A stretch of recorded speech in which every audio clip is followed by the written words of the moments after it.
Hello everyone, good morning. क्या हाल चाल? बिल्कुल ठीक ठाक।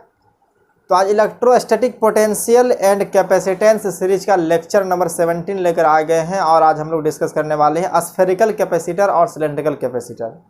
अगर आप लोगों को याद होगा तो स्फेरिकल कैपेसिटर के बारे में बात पहले भी कर चुके हैं, तो उतना डिटेल में नहीं कर पाए थे, लेकिन आज क्या है कि हम लोग उसका कंडीशन देखेंगे। जो क्वेश्चन दिया रहता किताब वगैरह में, तो उनमें क्या है कि एक बार इनर सरफेस को अर्थ कर देता है, एक बार आउटर सरफेस को अर्थ कर देता है, तो उस सिचुएशन में क्या है होगा। तो ऐसे स्फेयर के बारे में हम लोग डिस्कस नहीं किए थे, तो आज यही सब करने वाले हैं। तो आज का क्लास के लिए आपको थोड़ा पीछे का कुछ याद होना बहुत ज़रूरी है कि पोटेंशियल अगर कंसेंट्रिक स्फेयर दिया हुआ है तो उस पर कैसे निकालते थे। अगर याद है तो अच्छी बात है, अगर नहीं याद है तो हम बता देंगे। तो देखिए हम लोग क्या है कि स्फेयर के वजह से निकालने वाले हैं। तो पहले केस देख लिए कैसे होने वाला है। तो यहाँ पे एक स्फेयर लेते हैं, मान लीजिए क्या है, ये एक स्फेयर है जो कि कोई ख़ास नहीं बना है। इनको फिर दोबारा कोशिश करते हैं कि ठीक ठाक बन जाए। तो देखिए यहाँ पे एक स्फेयर, मान लीजिए कि एक स्फेयर है, ठीक ठाक ही लगभग बन चुका है। और ये स्फेयर क्या सॉलिड भी हो सकता है और सेल भी हो सकता है, तो इस पर तो कोई डिपेंड नहीं करता, लेकिन आउटर स्फेयर जो होनी चाहिए वो सेल ही होनी चाहिए। किधर ये का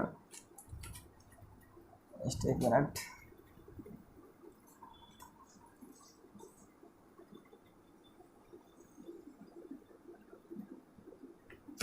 मान लीजिए क्या है कि ये एक आउटर स्फेयर है। थोड़ा सा इसको मिला दें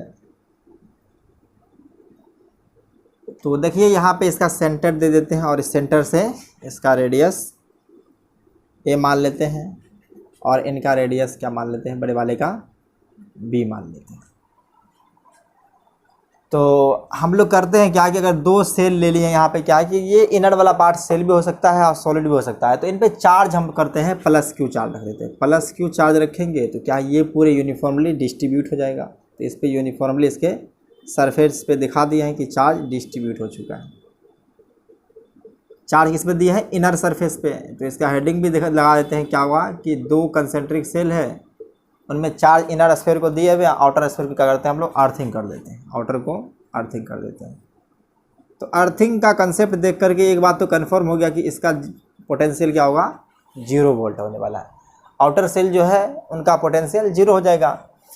तो अब ये प्लस क्यू चार्ज इस पर दिए हैं, तो कुछ चार्ज इस पर इंड्यूस भी होता है। अगर इंड्यूस चार्ज होगा तो मान के चलिए कि अगर देखा जाए, मान लीजिए कि इस पर चार्ज क्यू आ चुका है, ऐसा हम लोग एजम्पशन कर लिए हैं। अगर इन पे चार्ज क्यू आ चुका तो ये चार्ज क्या आउटर स्फेयर पे होगा या इनर स्फेयर पे होगा। तो हम लोग क्या करते हैं कि एक सेल मान लेते हैं कि ये क्या है कि एक सेल है, इस सेल का कुछ ना कुछ तो थिकनेस होगा। इसको अलग से दिखा देते हैं, फिर इसको हम मिटा देंगे। तो मान लीजिए कि ये कोई एक सेल है और इस सेल का कुछ थिकनेस, मान लीजिए कि ये कुछ थिकनेस इसका दिखा देते हैं। मान लीजिए इसका कुछ थिकनेस है। इनसाइड चार्ज क्या है, प्लस क्यू है। अगर ये सेल पे तो हम मान लिए कि बाहर वाले सेल के लिए देख रहे हैं, तो ये इनसाइड ही चार्ज क्यू हो जाएगा। तो यहाँ पे हम लोग क्या है कि अगर इनके बीच में एक गॉसियन सरफेस ड्रॉ कर दे, गॉसियन सरफेस अगर ड्रॉ करते, मान लीजिए दूसरा कलर से दिखा देते हैं। तो यहाँ पे एक गॉसियन सरफेस ड्रॉ कर ले इसके बीच में, क्योंकि गॉसियन सरफेस ड्रॉ करते हैं कि हमको इसी पॉइंट पे गॉसियन सरफेस के ऊपर क्या इलेक्ट्रिक फील्ड निकालना होता है। जैसे कि हम लोग जानते हैं कि कोई कंडक्टिंग बॉडी होता है तो उनके बल्क में इलेक्ट्रिक फील्ड 0 होती है।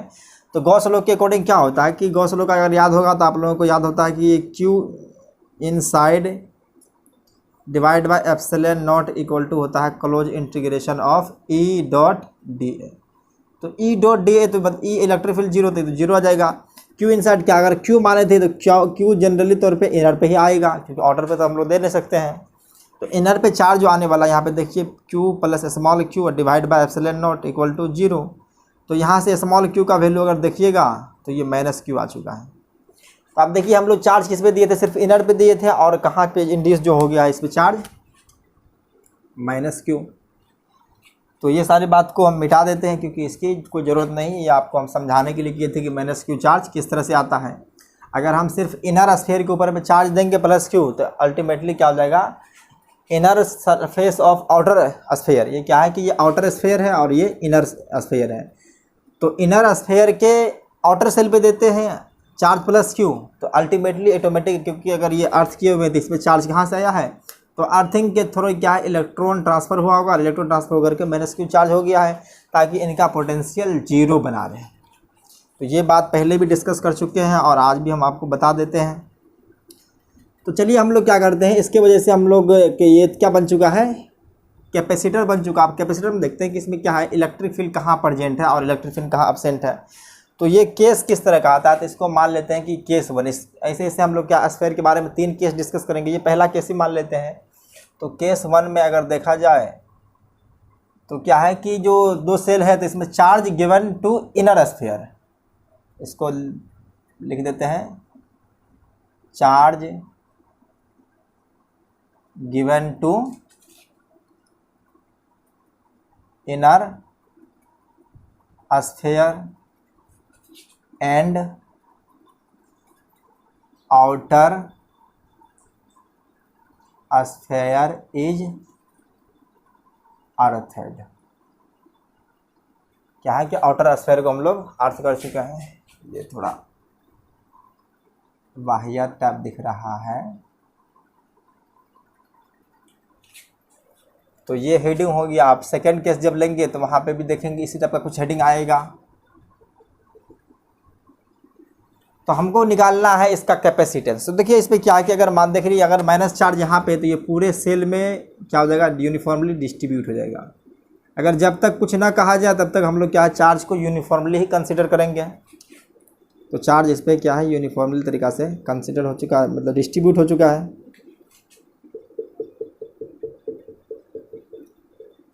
ये माइनस चार्ज डिस्ट्रीब्यूट हो गया है।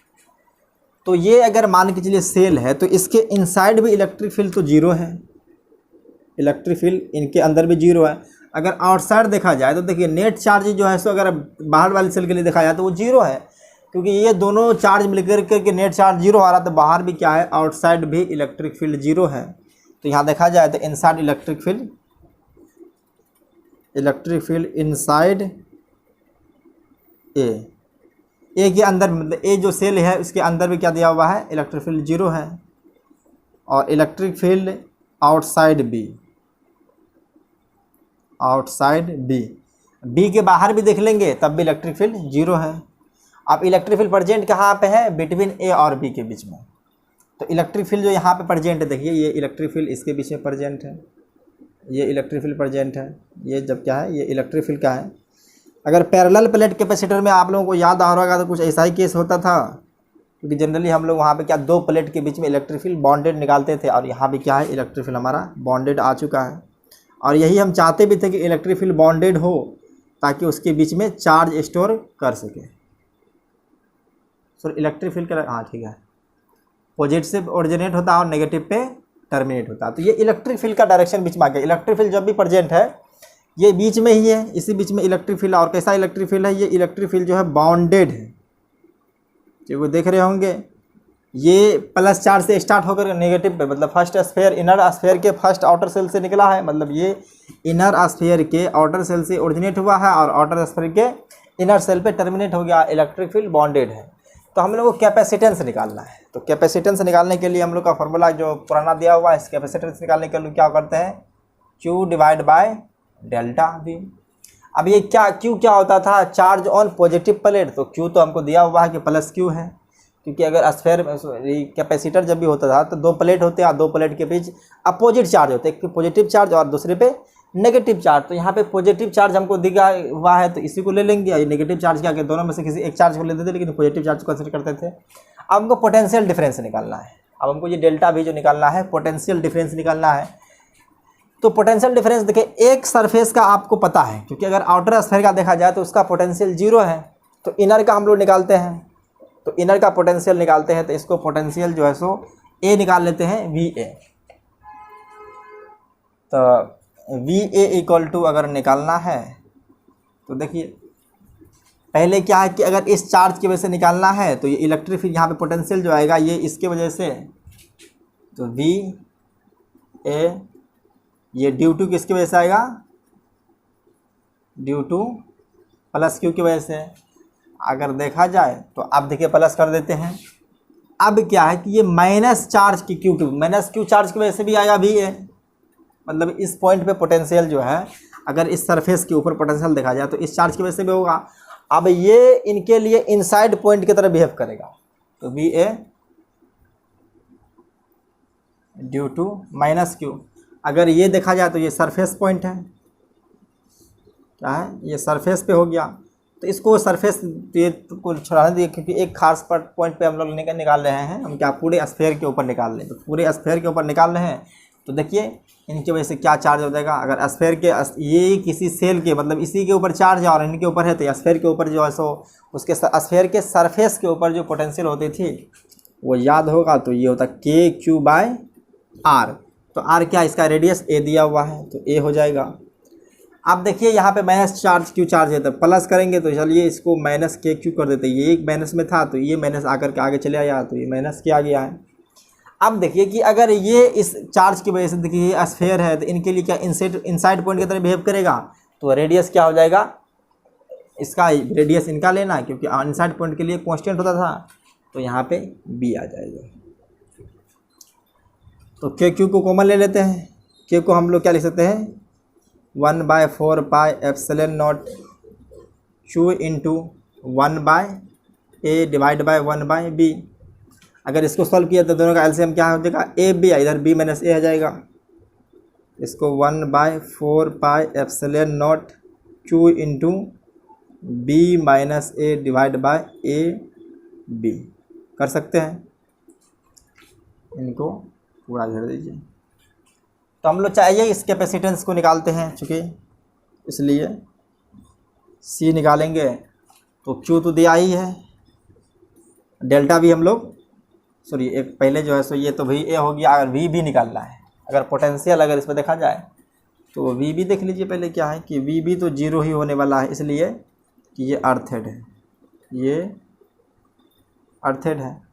तो अगर डेल्टा भी निकालना है, डेल्टा V तो क्या हो जाएगा V A minus V B, दोनों के बीच का पोटेंशियल डिफरेंस, तो यही पोटेंशियल डिफरेंस हो जाएगा V A minus V B. तो 1/4 pi epsilon not q into B minus A divide by A B, ये आ चुका है। आप कैपेसिटेंस निकालिए,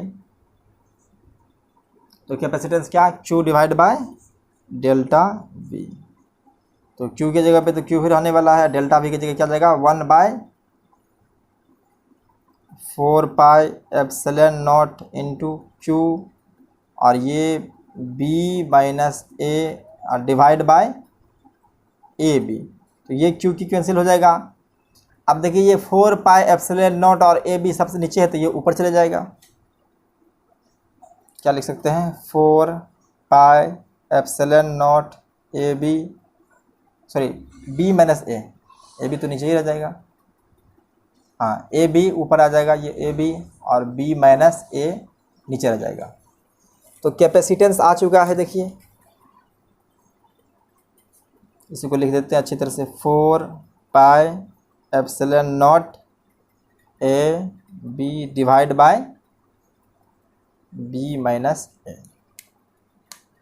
तो कैपेसिटेंस हम लोगों का आ चुका है कब, जब दो स्फेरिकल सेल हो और इनर स्फेयर के ऊपर में चार्ज प्लस क्यों देते हैं और आउटर स्फेयर को क्या करते हैं हम लोग अगर अर्थिंग कर दिए हैं, तो अर्थिंग कर दिए हैं तो इसका पोटेंशियल 0 वोल्ट होता है।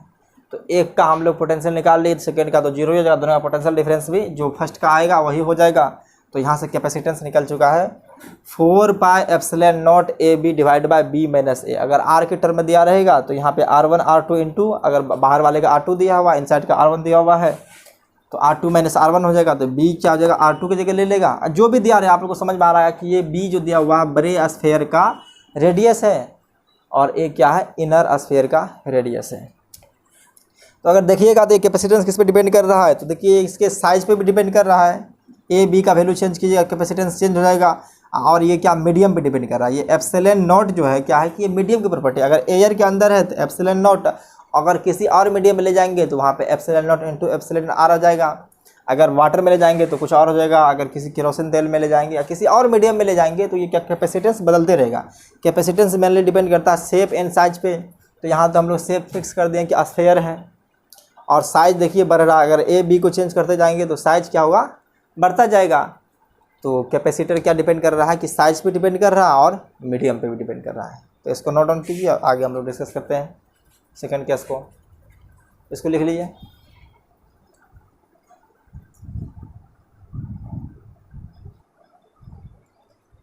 तो देखिए अब हम लोग क्या होते हैं, एक सिंगल स्फीयर को लेकर देखते हैं, जबकि सिंगल स्फीयर के लिए आपको हम दिखा भी चुके हैं। तो सिंगल स्फीयर के लिए किस तरह से ये बनेगा, तो चलिए हम एक सिंगल स्फीयर बनाते हैं। ये मान लीजिए सिंगल स्फीयर है जिसका रेडियस दिया हुआ है। अगर ये सिंगल ही है तो इसका रेडियस हम r मान लेते हैं, इस पर +q चार्ज दे दिया गया है। तो ये भी एक स्फीयर क्या कहते हैं, ये कि एक कैपेसिटर की तरह बिहेव करता है। तो इसमें क्या कि सेकंड प्लेट कहीं नज़र नहीं आ रहा जिस पे नेगेटिव चार्ज होगा। तो मान लेते हैं कि सेकंड प्लेट क्या है, इन्फिनिटी पे है। इन्फिनिटी पे कुछ भी चार्ज मान सकते हैं। तो इन्फिनिटी पे क्या है कि ये इनका सेकंड प्लेट जो हो जाएगा ये इन्फिनिटी पे हो जाएगा। तो ये भी एक कैपेसिटर की तरह बिहेव कर रहा है। इस पर प्लस चार्ज को यूनिफॉर्मली डिस्ट्रीब्यूट कर देते हैं। इसमें इलेक्ट्रिक फील्ड देखिएगा तो यहाँ से लेकर के इन्फिनिटी तक फैला हुआ है। तो यही केस के अंदर क्या होता है, इलेक्ट्रिक फील्ड बाउंडेड नहीं होता, ये डिस्ट्रीब्यूटेड होता है। कहाँ से, ये r से लेकर के इन्फिनिटी तक। तो इसी केस में हम लोग बात किए थे फर्स्ट वाले लेक्चर में। तो ये कोई बढ़िया कैपेसिटर नहीं है, लेकिन फिर भी हम लोग इसको देख लेते हैं अच्छी तरह से। तो जो लोग देखे हैं वो अपना स्किप करके आगे जा बढ़ सकते हैं, अगर नहीं जो देखे हैं वो इसको देख लीजिए। तो ये क्या है कि ये अगर कह देंगे इसका हेडिंग तो ये केस 2 हो जाएगा, केस 2 हो जाएगा। ये इसको कह सकते हैं कि आइसोलेटेड स्फीयर।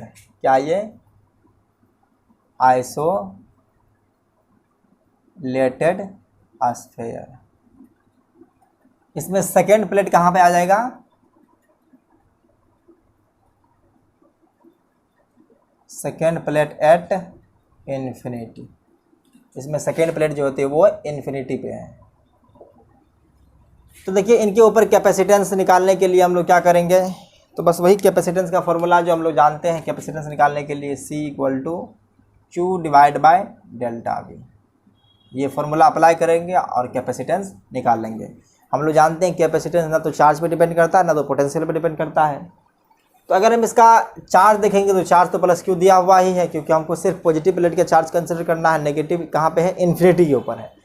तो अगर इस प्लेट के अगर ऊपर देखा जाए तो चार्ज क्या है, +q है। तो पोटेंशियल निकालते हैं। तो पोटेंशियल अगर देखेंगे तो V = जो हो जाएगा, कोई भी स्फीयर की वजह से स्फीयर के सरफेस के ऊपर क्या पोटेंशियल होती है, KQ/R होता है। ये बात अभी हम लोग पहले भी डिस्कस कर चुके हैं, KQ/R है। तो अगर यहाँ से कैपेसिटेंस निकालना है तो इसी KQ/R को K को इस तरह से लिख सकते हैं, 4πε0 Q / R भी लिख सकते हैं। तो आप निकालिए कैपेसिटेंस इसी तरह से। ΔV भी क्या हो जाएगा, अगर सेकेंड प्लेट का देखा जाए तो इन्फिनिटी पे तो उसका 0 हो जाएगा। तो ΔV भी जो है सो V के बराबर ही हो जाएगा। तो ΔV क्या जाएगा, V के बराबर, और ये क्या है 1/4πε0 Q/R। यहाँ पे डॉट दे देते हैं। तो चलिए इसलिए कैपेसिटेंस निकालना स्टार्ट करते हैं। तो कैपेसिटेंस क्या हो जाएगा, Q/V। तो Q तो दिया हुआ ही है और V की जगह पर रखिए ये 1/4πε0 नीचे कर देते हैं इंटू Q / R। तो ये Q कैंसिल हो जाएगा, ये R भी ऊपर चले जाएगा, 4πε भी ऊपर चले जाएगा, 4πε0 इंटू R। तो आइसोलेटेड स्फीयर के लिए जो कैपेसिटेंस आता है वो देख लीजिए, 4πε0 इंटू R ये आता है। पहले भी डिस्कस कर चुके हैं। अगर इसको देखिएगा कैपेसिटेंस डिपेंड कर रहा है किस पे, साइज पे डिपेंड कर रहा है। तो कैपेसिटेंस जो है डिपेंड कर रहा है, कैपेसिटेंस डिपेंड्स ऑन साइज। अगर शेप इसमें फिक्स कर दिए हैं तो ये साइज पे डिपेंड कर रहा है, ये तो शेप पे भी करता है, साइज एंड शेप पे। और दूसरा क्या है, ये एक तो ये हो गया, दूसरा मीडियम पे डिपेंड कर रहा है, क्योंकि अगर एयर मीडियम में लिए हुए हैं तो ε0 है, अगर किसी और मीडियम में लेंगे तो इनका वैल्यू बदल जाएगा। तो वो मीडियम पे डिपेंड कर रहा है।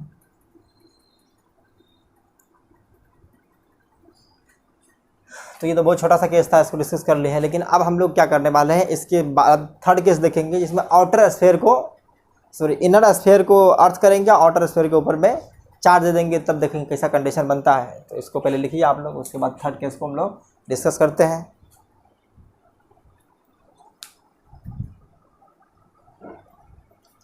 तो आइए हम लोग थर्ड केस को देखने वाले। थर्ड केस में क्या करेंगे, दो कंसेंट्रिक सेल ही लेंगे और उनमें से आउटर स्फीयर के ऊपर चार्ज रखेंगे और इनर स्फीयर को अर्थिंग कर देंगे। तो देखिए किस तरह से होने वाला है। पहले हेडिंग ही लगा लेते हैं, case third. Case third, charge given to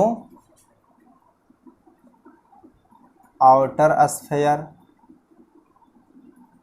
and inner sphere is earthed। इस बार अंदर वाले सरफेस को अर्थिंग कर देंगे। तो देखते हैं क्या सिचुएशन बन रहा है इस पे।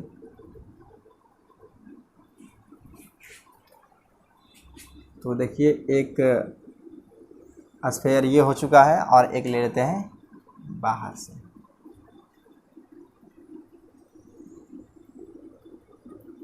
ये एक ले लिया। तो ये दो स्फीयर है। तो इस बार फिर अंदर वाले का रेडियस मान लेते हैं स्मॉल ए और बाहर वाले का स्मॉल बी। इस बार अंदर वाले को ही हम लोग अर्थिंग कर देते हैं, बाहर वाले को अर्थिंग कर दिए हैं। अब बाहर वाले पे देते हैं प्लस क्यू चार्ज। तो अगर इसे प्लस क्यू चार्ज दे दिए हैं तो आप देखिए कि इन पे क्या हो जाएगा कि माइनस क्यू, अगर इस पर मान लीजिए कि अगर ये क्यू चार्ज इस पर इंड्यूस हुआ है, मान लीजिए इस पर क्यू चार्ज इंड्यूस हुआ है, अगर चार्ज जैसे रखेंगे तो डिस्ट्रीब्यूट हो जाएगा, कुछ आउटर स्फीयर पे आ जाएगा, कुछ इनर पे आ जाएगा और इन पे चार्ज जो रिमेनिंग बच जाएगा वो क्या बच जाएगा, क्यू माइनस स्मॉल क्यू। अब जितना ही चार्ज इसके ऊपर होगा उतना ही चार्ज जो है सो माइनस इसके ऊपर होने चाहिए, क्योंकि अगर इसके सेल के अंदर देखा जाए, इस सेल के अंदर तो नेट इलेक्ट्रिक फील्ड जीरो होगी। अगर नेट इलेक्ट्रिक फील्ड अगर जीरो होगी तो जितना चार्ज ऊपर है उतना चार्ज नीचे भी होना चाहिए, लेकिन नेगेटिव साइन के साथ, तभी तो नेट चार्ज जीरो होगा और इलेक्ट्रिक फील्ड जीरो हो जाएगी। तो इसमें देखिए चार्ज क्या कि इसमें दो कैपेसिटर बनने वाला है। इस केस में अगर देखा जाए तो एक प्लस चार्ज और माइनस चार्ज यहाँ पे बना हुआ है।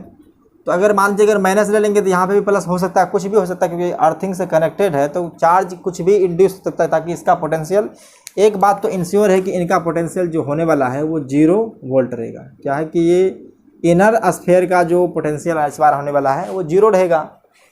तो इस केस में तो देखिए एक कैपेसिटर तो बन जाएगा, इसको मान लेते हैं C1, क्या है, between outer shell of inner sphere, outer shell के इनर स्फीयर से और इनर सेल का आउटर स्फीयर। तो देखिए इस पे अगर मैं कल प्लस क्यू चार्ज दिया हुआ है, एक माइनस क्यू चार्ज एक, तो यहाँ पे इलेक्ट्रिक फील्ड क्या हो जाएगा, बॉन्डेड हो जाएगा, एक इनके बीच में हो रहा है।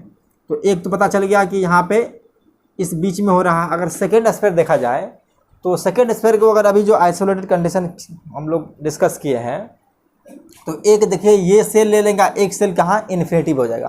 तो इस केस में दो सेल की तरह बिहेव करेगा, दो कैपेसिटर की तरह बिहेव करेगा। एक तो आपको पता चलेगा कि बिटवीन आने वाला है और बिटवीन की होता है, उसको हम लोग निकाल चुके हैं क्या हुआ है। तो चार्ज कुछ भी हो उस पर तो डिपेंड करने वाला नहीं है, अगर प्लस चार्ज इस पर हो या माइनस चार्ज उस पर हो, उससे कोई फर्क पड़ने वाला नहीं है। तो इस केस में हम लोग क्या लिख सकते हैं, in this case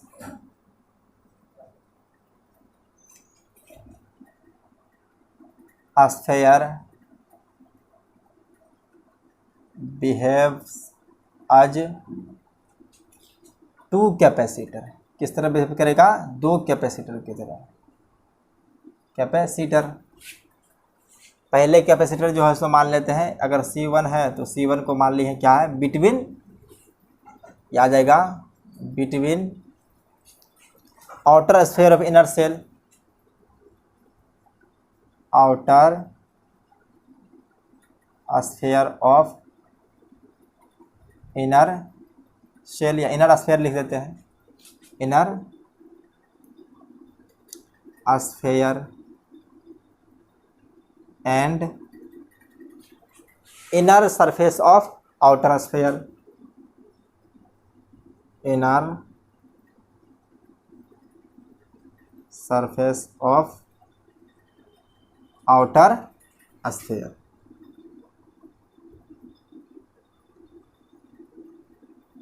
outer sphere. तो इनके वजह से अगर कैपेसिटेंस निकाला जाए, मान के चलिए इसकी वजह से कैपेसिटेंस C1 आ रहा है, तो अभी तो हम लोग निकाल चुके हैं कि अगर दो बीच में अगर आ रहा है तो इनका कैपेसिटेंस क्या होता है, तो 4 pi epsilon not A B divide by B minus A. अभी तुरंत हम लोग, हाँ अभी तुरंत इसको निकाले हैं, ये अभी निकाल चुके हैं। अगर सेकेंड मान लीजिए C2 है, क्या है C2 है, तो ये कहाँ कहाँ बन रहा है, तो outer sphere of outer sphere, मतलब outer surface of outer sphere और इन्फिनिटी के बीच बन रहा है। तो C2 जो बन रहा है कहाँ पे, बिटवीन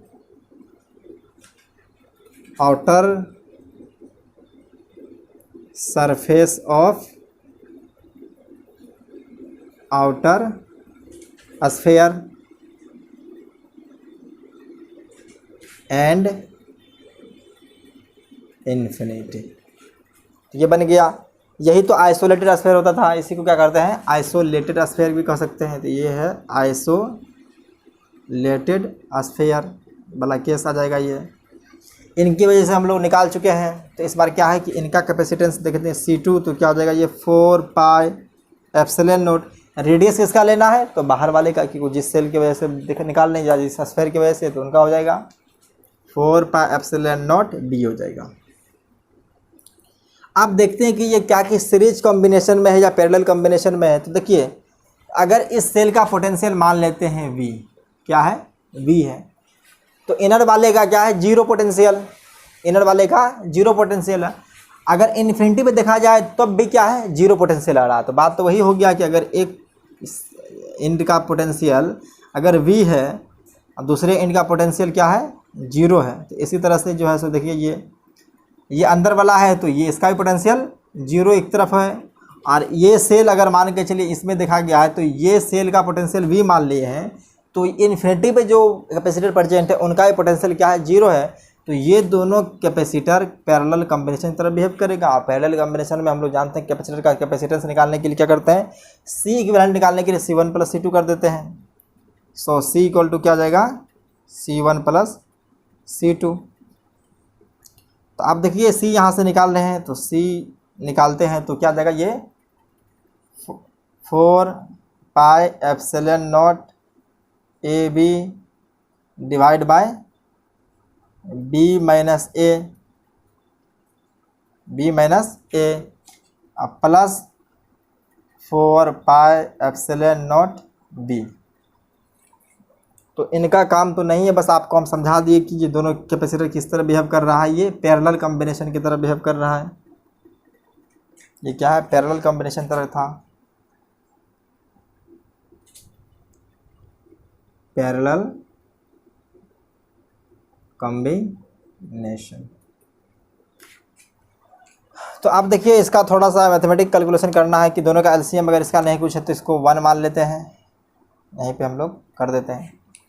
तो देखिए एलसीएम इसका क्या आ जाएगा, B - A ही रहेगा, एलसीएम B - A रहेगा। तो ये तो 4 pi epsilon not A B ही हो जाएगा, इसमें कुछ नहीं है। तो 4 पाई एप्सिलॉन नॉट को कॉमन लेके बाहर कर लीजिए, 4 पाई एप्सिलॉन नॉट को बाहर कर लेते हैं तो बचेगा ए बी। अब देखिए यहाँ से अगर मल्टीप्लाई करना तो B × B² हो जाएगा, ये प्लस में B², और ये -A और B, तो -A भी आ जाएगा। तो ये -AB या +AB कैंसिल हो जाएगा। और यहाँ से जो अपने को कैपेसिटेंस आ चुका है, तो देखिए ये capacitance C = 4 pi epsilon not B² divide by B - A, ये कैपेसिटेंस आ गया है।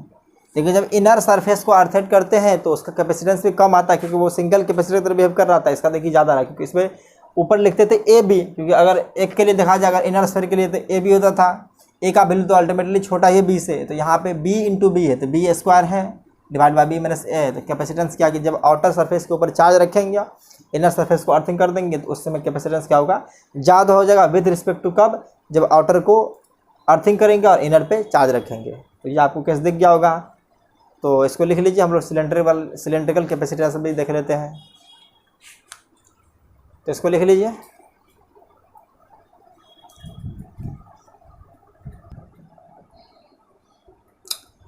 तो देखिए हम लोग सिलेंड्रिकल कैपेसिटर को भी देख लेते हैं कि किस तरह से आता है। तो देखिए सिलेंड्रिकल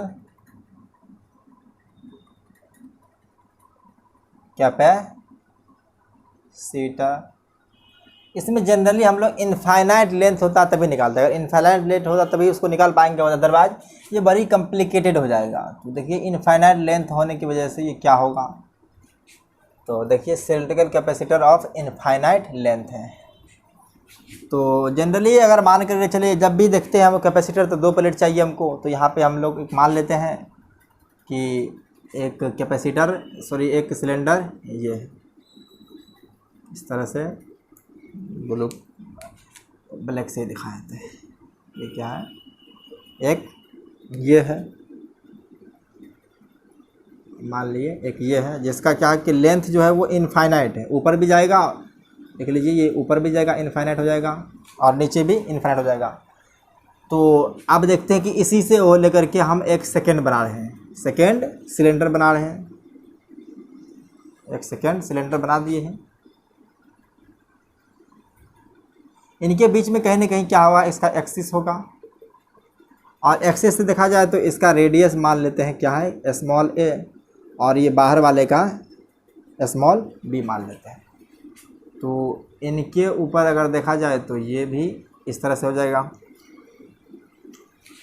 अगर देखिए तो इस पे दिया हुआ है, अगर ये तो इनफाइनाइट है तो इसमें क्या दिया जाएगा कि लीनियर चार्ज डेंसिटी दे देते हैं। लीनियर चार्ज डेंसिटी दिया हुआ है, इस पे दिया हुआ है प्लस लेमडा और इन पे माइनस लेमडा।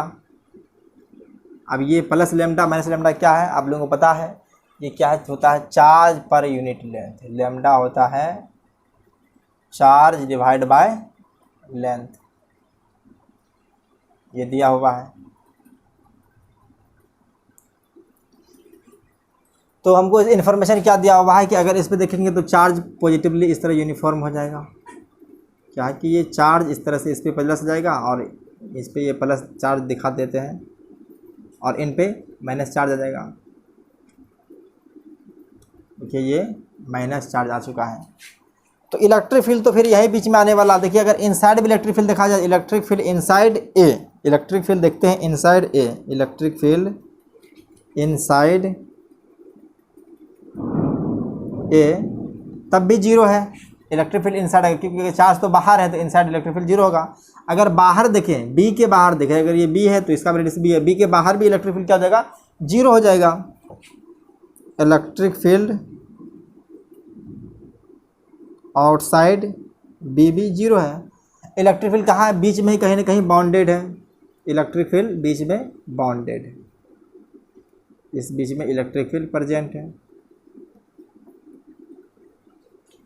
इलेक्ट्रिक फील्ड क्या है बाउंडेड है और हमको इलेक्ट्रिक फील्ड कैसे चाहिए बाउंडेड चाहिए, तभी तो हम लोग यहाँ पे चार्ज को स्टोर करेंगे। वही चार्ज स्टोर होगा तो हम लोग क्या करेंगे, एनर्जी स्टोर हो चुका है। तो कैपेसिटर का काम क्या होता है एनर्जी को स्टोर करना और हम लोग वही निकालने वाले हैं। तो इस केस में अगर कैपेसिटेंस निकालना है तो कैपेसिटेंस निकालने का फार्मूला तो हम लोग एक ही जानते हैं कि कैपेसिटेंस निकालने का फार्मूला होता है C = Q divide by delta V। अब हमको चार्ज निकालना है तो चार्ज निकालने के लिए हमको क्या है कि लेंथ चाहिए। तो हम लोग कंसिडर कर लेते हैं कि इसका लेंथ L लेंथ मान लेते हैं। क्या है कि L लेंथ के लिए इसको यहाँ से लेकर के यहाँ तक के बीच में कट कर लिए हैं। तो इनका अगर हम लेंथ मान लें L है, क्या मान लीजिए अगर लेंथ L है तो चार्ज इस पर कितना हो जाएगा Q × L आ जाएगा। तो चार्ज तो हमको मिल जाएगा Q = लैम्डा × L। तो चार्ज तो ख़त्म हो गया हमारा टेंशन। अब बचा क्या पोटेंशियल डिफरेंस। तो पोटेंशियल डिफरेंस निकालने के लिए हम लोग क्या पोटेंशियल डिफरेंस निकालना है। अगर ये इनर सेल और आउटर सेल मतलब क्या कि इनर सिलेंडर आउटर सिलेंडर का बीच का निकालना है तो इसके लिए हमको फार्मूला तो कहीं ना कहीं पता है कि निकालना है किस तरह से। ये फार्मूला याद होगा डेल्टा V = होता है माइनस में E.dr। ये फार्मूला लगाएंगे। अगर ये इनफाइनाइट लेंथ सिलेंडर है तो ये इनफाइनाइट वायर की तरह ही बिहेव करेगा। अगर दूर से इसको देखेंगे तो किस तरह बिहेव करेगा इनफाइनाइट वायर की वजह से। अगर आप लोगों को याद होगा कि इनफाइनाइट वायर की वजह से इलेक्ट्रिक फील्ड जो होता है ये इलेक्ट्रिक फील्ड अगर देखिए यहाँ पे हम थोड़ा सा बता ही देते हैं। अगर ये मान के चलिए इनफाइनाइट वायर होता है और इस पर प्लस लैम्डा चार्ज होता है। फिर इसको मिटा देंगे, देख लीजिए ये पुरानी बातें हैं। तो इस पर क्या है, प्लस चार्ज क्या है, यूनिफॉर्मली डिस्ट्रीब्यूट रहता है। इनके आर रेडियस पे हमको इलेक्ट्रिक फील्ड निकालना होता है। तो हम लोग यहाँ से एक गॉसियन सरफेस ड्रॉ करते हैं। किस तरह का, सिलेंड्रिकल ही करेंगे। एक गॉसियन सरफेस ड्रॉ करते हैं। इस पॉइंट पे इलेक्ट्रिक फील्ड डायरेक्शन क्या हो जाएगा, बाहर की तरफ हो जाएगा। तो गॉस लॉ से निकालते हैं। गॉस लॉ क्या कर रहा है कि Q इनसाइड, मान लीजिए Q inside divide by epsilon not equal to होता है close integration of E dot dA। तो Q इनसाइड अगर देखा जाए तो यहीं पे अगर सेल बनाएंगे, जस्ट थोड़ा सा बाहर निकालेंगे तो इसका अगर मान लेते हैं कि अगर कुछ लेंथ ही मान ली सिलेंडर का, अगर L मान लिए हैं तो ये लैम्डा इंटू L तो चार्ज जाएगा, एप्सिलॉन नॉट यही हो जाएगा। उसी तरह से अगर देखा जाए तो इलेक्ट्रिक फील्ड तो हर जगह इस पॉइंट पे अगर इसके वजह से फ्लक्स देखेंगे तो ये तो बाहर ही है। तो ये सब बात कर चुके हैं पहले। तो ये इलेक्ट्रिक फील्ड यहाँ पे कांस्टेंट रहेगा, इस पॉइंट पे पूरी तरह कांस्टेंट रहेगा। ये पूरे स्फेयर है तो स्फेयर के चारों तरफ इलेक्ट्रिक फील्ड क्या होगा कि अगर मान लीजिए ये स्फेयर का ही छोटा सा पार्ट है तो देखिए इस पर इलेक्ट्रिक फील्ड बाहर, इसकी तरफ भी बाहर, इसकी तरफ भी बाहर, इसकी तरफ भी बाहर रहेगा। तो ये हर पॉइंट पे इलेक्ट्रिक फील्ड क्या बाहर के आउटवर्ड रहेगा और सभी का जो है सो क्या मैग्नीट्यूड सेम रहेगा। तो ये इसको कांस्टेंट मान लेते हैं। अगर आपको इसका निकालेंगे क्या कि इसका कर्व सरफेस का अगर एरिया निकालेंगे तो वो 2πr होता है। क्या होता है, 2πr इंटू एल। तो एल कैंसिल हो जाएगा। यहाँ से इलेक्ट्रिक फील्ड देखिए क्या आ चुका है, lambda divide by 2π epsilon not into R. तो ये इलेक्ट्रिक फील्ड होता है। ये सिलेंडर की वजह से भी ऐसा ही दिखेगा क्योंकि सिलेंडर भी क्या है, एक वायर की तरह ही दिखता है, नज़दीक से देखेंगे, दूर से देखेंगे तो ये उसी तरह का केस आने वाला है। तो यहाँ पे क्या है, हम लोग इलेक्ट्रिक फील्ड भी निकाल चुके हैं। तो इलेक्ट्रिक फील्ड का फॉर्मूला हम लोग देख लेते हैं, ऊपर में लिख देते हैं। इलेक्ट्रिक फील्ड जो आया है वो है lambda divide by 2π epsilon not into R. ये आर लेंथ पे हो गया। हमको निकालना क्या है, ए से लेकर के बी के बीच में इलेक्ट्रिक पोटेंशियल डिफरेंस निकालना है। चलिए हम लोग इसी फार्मूला का इस्तेमाल करते हैं। चाहते तो हम डायरेक्ट इसका लिख सकते हैं, लेकिन फिर भी आप लोगों को हम याद दिलाने के लिए चाहे कि इसको दिखा दे किस तरह ड्राइव करते थे। तो देखिए डेल्टा वी निकालना है। तो डेल्टा वी इक्वल टू, अगर यहाँ पे क्या हमको पोटेंशियल डिफरेंस निकालना है तो हम सिर्फ मैग्नीट्यूड के ही बारे में बात करेंगे। तो ये ई डॉट डी आर होता है, तो इसको डी आर कर दिए हैं। कहाँ से कहाँ तक निकालना है, ए से लेकर के बी के बीच में निकालना है। तो देखिए इलेक्ट्रिक फील्ड का मैग्नीट्यूड तो अभी हम निकाले हैं, lambda divide by 2π epsilon naught R into D R है। तो पोटेंशियल भी देखा जाता है, अगर रेडियस वेक्टर भी देखना है तो बाहर की तरफ हो जाएगा। R1 से लेकर R2 जा रहे हैं तो इलेक्ट्रिक फील्ड का डायरेक्शन और रेडियस वेक्टर दोनों डायरेक्शन सेम ही है। तो यहाँ पे डॉट प्रोडक्ट कॉस क्या आने वाला है, 0 ही आ जाएगा, कॉस 0 आ जाएगा। देखिए lambda divide by 2π epsilon naught constant, इसको बाहर कर लेते हैं। तो lambda divide by 2π epsilon not into ये ए से लेकर के बी के बीच में आ जाएगा, d r divide by r है। तो देखिए ये क्या आ जाएगा, lambda divide by 2π epsilon naught और ये इसका ln आ जाएगा, ln r, ए से बी में आ जाएगा। तो एक बार अपर लिमिट रखेंगे तो ln r की जगह ln b माइनस में ln a आ जाएगा। तो चलिए यहाँ पे लिख ही देते हैं, lambda divide by 2π epsilon naught, यहाँ पे ln b minus ln a। आप लोग को याद होगा कि log a minus log b बराबर क्या होता है, log a बाय b। तो यहाँ पे b माइनस a दिया हुआ है तो b बाय a आ जाएगा। तो यहाँ से अगर देखिएगा डेल्टा v जो आ चुका है, delta v lambda divide by 2π epsilon naught ln b by a, ये पोटेंशियल डिफरेंस आ गया है। तो कैपेसिटेंस निकालना है। तो आप देखिए चूँकि कैपेसिटेंस इक्वल टू क्या होता है, Q divide by delta V। तो Q कितना है, लैम्डा इंटू एल आ जाएगा। ये सिर्फ एल लेंथ के लिए कैपेसिटर, एल लेंथ का कैपेसिटर है तब बना रहे हैं। तो ये एल लेंथ में कितना चार्ज है, डी लेमडा इंटू एल है, तो यहाँ से आ जाएगा lambda divide by 2 pi epsilon naught, दिख रहा होगा 2 pi epsilon naught l n b by a. हाँ तो ये हो गया है। तो ये लेमडा लेमडा कैंसिल हो जाएगा, ये 2 पाई एप्सिलॉन नॉट ऊपर चले जाएगा इनटू एल। तो ये देखिए, तो 2 pi epsilon not into l divide by l n b by a. ये एल लेंथ में तो हम लोग क्या करते हैं जनरली, अगर सिलेंड्रिकल कैपेसिटर की बात करते हैं तो ये कैपेसिटेंस पर यूनिट लेंथ निकालते हैं। सी बाय एल कर देते हैं इस तरफ, तो देखिए इस एल को डिवाइड कर देते हैं सी बाय एल, तो सी बाय एल क्या हो जाएगा 2 pi epsilon naught divide by l n b by a. इसी को हम लोग सी नॉट मान लेते हैं, और सी नॉट क्या है, कैपेसिटेंस पर यूनिट लेंथ है। Where C not is capacitance per unit length. अगर हमको एक यूनिट लेंथ में निकालना कैपेसिटेंस क्या आएगा, 2 pi epsilon naught divide by l n b by a है।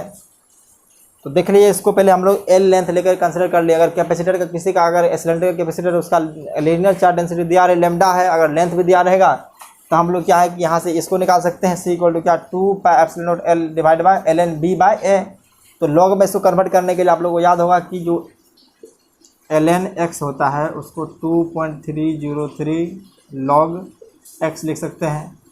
इस फॉर्मूला का इस्तेमाल करके आप लोग क्या कि इसको कन्वर्ट कर सकते हैं। एल एन एक्स में हम लोग मैथमेटिकल डेरिवेशन नहीं करते हैं, किस में करते हैं, अगर लॉग के टर्म में दिया हुआ तो ठीक है। मैथ में अगर लॉग एक्स हो या एल एन एक्स हो, दोनों बात बराबर होता है। जब हमको सॉल्व करते हैं तो इसका बेस जो होता है लॉग ई बेस होता है, अगर इसका बेस देखा जाए तो लॉग 10 बेस होता है। तो ये सब पुरानी बातें हैं, आप लोगों को पता होगा। तो कैपेसिटेंस पर यूनिट लेंथ हम लोग निकाल चुके हैं, 2 pi epsilon naught divide by l n b by a है। तो आज के लिए बस इतना ही, आप लोग पढ़ाई करते रहिए। Take care, bye bye.